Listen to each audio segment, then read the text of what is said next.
കാട്ടാനകളുടെ ആക്രമണം മൂലം വീട് വിട്ടുപോവുകയാണ് കോട്ടപ്പടി പഞ്ചായത്തിന്റെ വനാതിർത്തി മേഖലയിലുള്ള ഗ്രാമങ്ങളിലെ ജനങ്ങൾ. കാട്ടാനകൾ കൂട്ടമായി എത്തി നശിപ്പിച്ച നിരവധി വീടുകൾ ഇവിടെ കാണാനാകും. ഇതേ സ്ഥിതി തുടർന്നാൽ ഇവിടെയുള്ള ഗ്രാമങ്ങൾ ഏറെ വൈകാതെ വിജനമാകും. എക്കാലത്തെയും പോലെ തന്നെ മാറിവന്ന പുതിയ ഭരണകൂടത്തിൽ പ്രതീക്ഷയർപ്പിച്ച് കഴിയുകയാണ് ഇവിടെയുള്ളവർ. KCV ന്യൂസ് പരമ്പരയുടെ അവസാന ഭാഗം. കാട്ടാനകളെ ഒരു കാലത്ത് വളരെ അപൂർവമായി മാത്രം കണ്ടിരുന്ന ഓർമ്മകൾ പങ്കുവയ്ക്കുകയാണ് വനമേഖലയോട് ചേർന്ന് കിടക്കുന്ന ഗ്രാമങ്ങളിലെ ആൾക്കാർ. പെരിയാറിനക്കരെ കൗതുക കാഴ്ചയായി മാത്രം കണ്ടിരുന്ന ആനക്കൂട്ടത്തെ വീട്ടുവളപ്പിൽ കാണേണ്ടി വരുന്ന അവസ്ഥയെ നേരിടുകയാണ് ഇവർ. ഏറെക്കാലം മുൻപ് വരെ പടക്കം കത്തിച്ച് ശബ്ദമുണ്ടാക്കി ആനകളെ ഭയപ്പെടുത്തി ഓടിക്കുക സാധ്യമായിരുന്നു. എന്നാൽ ഇന്ന് ശബ്ദം കേട്ടോടുന്ന ആനകൾ അധികം ദൂരെയല്ലാതെ തന്നെ തമ്പടിക്കും. ശേഷം തിരികെ എത്തുകയോ മറ്റൊരാളുടെ കൃഷിയിടത്തിലേക്ക് പോവുകയോ ചെയ്യും. കാട്ടാനകൾക്ക് ക്രമേണ നാട്ടുകാരെ ഭയമില്ലാതായിരിക്കുന്നു. കോട്ടപ്പാറ വനമേഖലയെന്നത് അതിരപ്പള്ളി, പൂയംകുട്ടി എന്നീ മേഖലകളുടെ സംഗമ ബിന്ദുവായി പ്രവർത്തിച്ച് ഇരുവനങ്ങളിൽ നിന്നുമുള്ള കാട്ടാനകൾക്ക് എത്തിച്ചേരാൻ വഴിയൊരുക്കുകയാണ്. ആനശല്യം കാരണം ഒരു നിവൃത്തിയില്ല. നിലവിൽ ഉള്ള കൃഷി മുഴുവൻ നശിപ്പിച്ചു. 12 വിറ്റി പ്ലാവ് നമ്മൾ തന്നെ വെട്ടി വിറ്റു ആനശല്യം കാരണം. അപ്പോൾ ചേന, ചെമ്പ്, കപ്പയൊക്കെ ആനകളെ ചക്ക പറിക്കാൻ വേണ്ടി ഇപ്പം നിലവിലെ അയൽവക്കത്തെ ഒരു എല്ലാ പ്ലാവുകളും വെട്ടിക്കളഞ്ഞ് കൃഷിയൊന്നും ചെയ്യാതെ ഇങ്ങനെ വിഷമിച്ചിരിക്കുകയാണ്. ഒത്തിരി പേര് ഇവിടുന്ന് സ്ഥലം മാറി. ഞാൻ ഇവിടുന്ന് നിലവിൽ ഇവിടുന്ന് ഒരു 5 കിലോമീറ്റർ മാറി കോട്ടപ്പടി ടൗണിലേക്ക് വരെ വെച്ച് മാറിയിരിക്കുകയാണ്. ഇപ്പോൾ ഒന്നുമില്ലാത്ത റബ്ബർ മാത്രമേ ഉള്ളൂ. റബ്ബർ ഇപ്പം എൻ്റെ തന്നെ ഒരു 12 റബ്ബർ നിലവിൽ ആന ഇവിടെ നിലവിൽ മറിച്ചിട്ടിരിക്കുകയാണ്.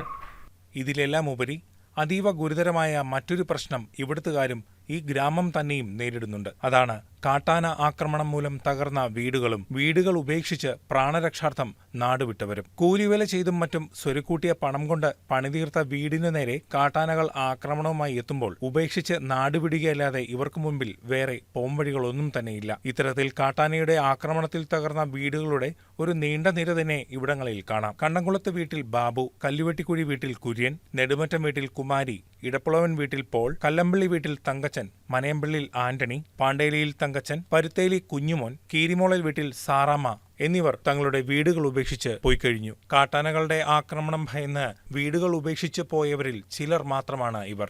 ഇവരെല്ലാം മറ്റിടങ്ങളിൽ പോയി വാടകയ്ക്ക് താമസിക്കുന്നു. മറ്റു ചിലർ ബന്ധുക്കളുടെയും ചാർച്ചക്കാരുടെയും വീടുകളിൽ അഭയം തേടിയിരിക്കുന്നു. 6 കൊല്ലം മുമ്പ് ഒരു ആൾ മേടിച്ച് പണത് പകുതിയാക്കി കഴിഞ്ഞപ്പോഴത്തേ ആനയുടെ ശല്യങ്ങൾ ആന തള്ളിയിട്ടങ്ങനെയാണ് കാണുന്നത്. അതോടുകൂടി അവരത് ഉപേക്ഷിച്ച് ഇവിടുന്ന് പോയി. 3 സെന്റ് വരെയുള്ള വനാതിർത്തിയോട് ചേർന്ന് കിടക്കുന്ന പുരയിടങ്ങൾ ഏറ്റെടുത്ത് ഒരു കുടുംബത്തിന് 15 ലക്ഷം രൂപ വരെ നൽകാമെന്ന് വനം വകുപ്പ് അറിയിച്ചിരുന്നു. പലരുടെയും വിവരങ്ങൾ ശേഖരിക്കുകയും ചെയ്തു. എന്നാൽ മുഴുവൻ തുകയും ലഭിച്ച ആരും തന്നെ ഇവിടെയില്ല. കുർബാനപ്പാറയിൽ മെയ്മോൾ എന്ന യുവതി വനം വകുപ്പിനോട് നിയമയുദ്ധം നടത്തി വലിയൊരു തുക നഷ്ടപരിഹാരമായി വാങ്ങി നഗരത്തിലേക്ക് താമസം മാറുകയും ചെയ്തു. എന്നാൽ സാധാരണക്കാരായ വീട് നഷ്ടപ്പെട്ടവർക്ക് വേണ്ടി കോടതിയിൽ ആര് വാദിക്കും എന്നതിന് ഉത്തരം കണ്ടെത്താൻ കഴിഞ്ഞിട്ടില്ല. ലോൺ എടുത്ത് പുതിയ വീടുകൾ പണിതവരും പ്രതിസന്ധിയിലാണ്. വീട് വിൽക്കണമെന്ന് വച്ചാൽ വാങ്ങാൻ ആളില്ല. കാട്ടാനകൾ റബ്ബർ മരങ്ങൾ നശിപ്പിക്കാൻ തുടങ്ങിയതോടെ റബ്ബർ കൃഷിയുടെ കാര്യവും പരുങ്ങലിലാണ്. സ്ഥിതിഗതികൾ ഇങ്ങനെ തുടർന്നാൽ കോട്ടപ്പാറ വനാതിർത്തിയിലുള്ള വാവേലി വടക്കുംഭാഗം ഉൾപ്പെടെ വലിയൊരു പ്രദേശം ജനങ്ങൾക്ക് ജീവിക്കാൻ അനുയോജ്യമല്ലാതായി മാറും. ക്രമേണ ജനങ്ങൾ നാടുവിടും. കൂടുവിട്ട് അലയുന്ന പക്ഷികളെപ്പോലെ ഇവിടുത്തെ കർഷക ജനത ഒന്നടങ്കം വീട് വിട്ട് അലയേണ്ടി വരും. ഇനി ആകെയുള്ള പ്രതീക്ഷ പുതുതായി നിലവിൽ വന്ന പഞ്ചായത്ത് ഭരണകൂടമാണ്. ഇവർക്കെങ്കിലും പലായനത്തിന് വക്കിൽ നിൽക്കുന്ന വനാതിർത്തി ഗ്രാമങ്ങളിലെ ജനങ്ങൾക്ക് വേണ്ടി എന്തെങ്കിലും ചെയ്യാനാകുമോ എന്ന് കാത്തിരുന്ന് കാണേണ്ടിയിരിക്കുന്നു. പരമ്പര ഇവിടെ അവസാനിക്കുന്നു. News desk KCV news.